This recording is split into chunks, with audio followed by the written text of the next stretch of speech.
So. Okay, well, many of you, maybe not all of you, but many of you heard us talk about our charity choice when we did the kickoff in the spring.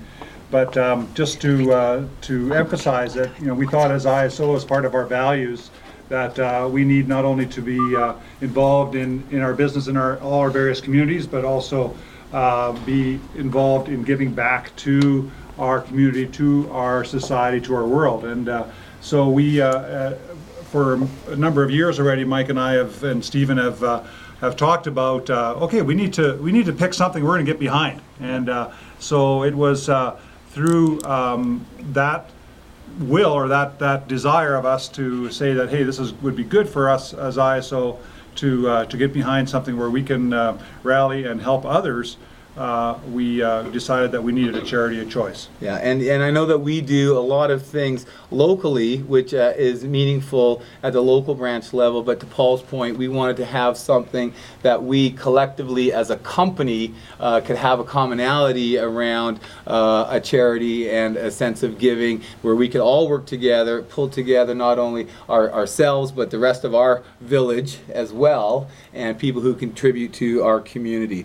So wanted to talk a little bit, Paul, about our commitment to OI and really what does it look like for in that way? Well, when we started considering what different charities we wanted to get involved in, we decided that we wanted to, after looking at a number of different things, wanted to get involved with Opportunity International. And Opportunity International, for those of you who don't know, is an international organization that is involved in helping poor countries around the world and people around the world to pull themselves out of the poverty that they find themselves. And with us today we have Doris Olofsson as well as Kim, both representatives of Opportunity International. And so great that you guys could be here, and we want to get you involved in this discussion as well. And so I think I'm going to leave it to them to tell us a little bit about how it is that, what is our money actually going to be doing? What is the program that we've gotten behind in this sponsoring this village in Colombia? How does that work? And tell us a little bit about whatever you want to say to our company this morning on Opportunity International, so we can know more about it. Okay.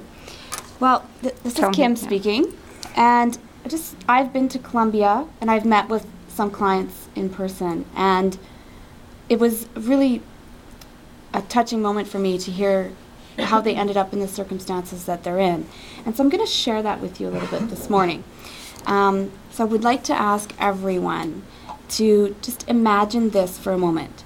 It may make you a bit uncomfortable, but this is the reality of what life was like for many in Colombia only a few years ago.